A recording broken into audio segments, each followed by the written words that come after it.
If you are holding your phone right now, you might want to sit down because the news coming out of the northeast and northwest today is shaking the very foundation of the Nigerian internet. You saw the headline, Nigerian Army storms Bello Toji hideout in Borno, over 100 captives rescued. It sounds too good to be true, right? A bandit warlord from Zamfara found in the heart of Boko Haram territory? Well, today, Saturday, February 7th, 2026, we are going to separate the rumors from the reality because something massive did happen in Borno this week, and the Nigerian Army has just scored one of its biggest victories in the history of Operation Hadin Kai. We're breaking this down immediately. First, let's address the elephant in the room, Bello Toji. For the past 48 hours, social media has been on fire with claims that the notorious bandit kingpin was cornered in Borno State. Now, we need to be very careful with our geography here. Toji is the terror of the northwest, Sokoto and Zamfara. Bono is the stronghold of ISWA in the northeast. So, did he cross the entire country to hide with terrorists? Here is the truth we have gathered from military sources and intelligence reports this week. The Nigerian Army did storm a massive fortified hideout in the infamous Timbuktu Triangle of Borno State. This is a no-go area that has been a thorn in our flesh for years.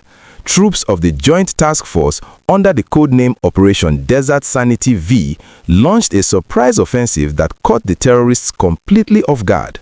While the headline screaming Bello Toji in Bono might be a mix-up of two simultaneous operations, the result of the Bono raid is 100% confirmed and it is spectacular. The army didn't just find an empty camp, they found a human warehouse. We are confirming that over 70 to 100 captives, mostly women and children who had been held in horrific conditions, were rescued during this operation. Imagine the scene. These are people who had lost hope. Some had been there for months, and suddenly they hear the sound of gunfire not from their oppressors, but from the Nigerian Army coming to get them. The military statement signed by Lieutenant Colonel Sani Uba confirmed that the troops destroyed 3 major detention facilities concealed deep within the forest. These facilities had the capacity to hold up to 300 detainees. Now, why is Bello Toji's name trending with this story? It's because at the same time as this victory in Bono, the heat on Bello Toji in Sokoto has reached a boiling point. Just days ago, Toji issued fresh threats causing panic in Tidibale and other Sokoto communities. But the defense headquarters has officially declared him a dead man walking. The Chief of Defense Staff has ordered a final onslaught, and intelligence suggests Toji is running out of hiding spots. The confusion in the headlines likely comes from the fact that the military is striking both the northeast and the northwest simultaneously with a ferocity we haven't seen before. I want to pause here and ask you a serious question. With the military cracking down on ISWA in Bono and closing in on Toji in the northwest, do you think we are finally seeing the end of this decade-long insecurity? Or do you think these guys will just move to another location? I really want to read your honest thoughts in the comment section below.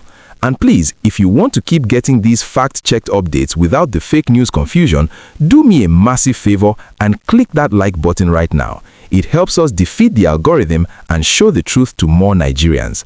And if you are new here, hit the subscribe button and turn on the notification bell so you don't miss the breaking news when it drops. Welcome back. Let's talk about the details of the rescue in Bono because it is heroic. One of the escapees, a man named Malamjida Bajida, narrated his ordeal. He was abducted back in December 2025. He said he escaped during the gun duel between the terrorists and the advancing troops. He described the soldiers as fearless. This contradicts the narrative that our boys are not fighting. They are fighting and they are winning in the Timbuktu Triangle. The operation also involved the air component of Operation Hadin Kai. We are talking about precision airstrikes that leveled the camps after the captives were moved out. The military has stated that these camps are now permanently destroyed, denying ISWA the ability to use them ever again. But here is the danger we must discuss. As the military squeezes the terrorists in Bono and squeezes Toji in Sokoto, there is a fear that these groups might try to merge or flee into new territories. We saw reports just this week of bandits moving into parts of Kwara and Niger State. This is why the Bello Toji in Borno rumor is so scary. If the bandits and ISWA join forces, we are looking at a different kind of monster. But for now, military intelligence says Toji is still trapped in the northwest, desperately trying to survive the airstrikes. The recovery of arms in the Bono raid was also significant. The troops recovered anti-aircraft guns, RPGs, and motorcycles. This degrades their ability to launch attacks on our highways. So, to summarize, the Bello Toji part of the headline is likely a confusion with the separate manhunt in Sokoto, but the storming of the hideout and the rescue of 100 captives in Bono is real and confirmed. It is a massive win for Nigeria. We will keep tracking the movement of Toji. If he truly attempts to cross into the northeast, we will be the first to tell you.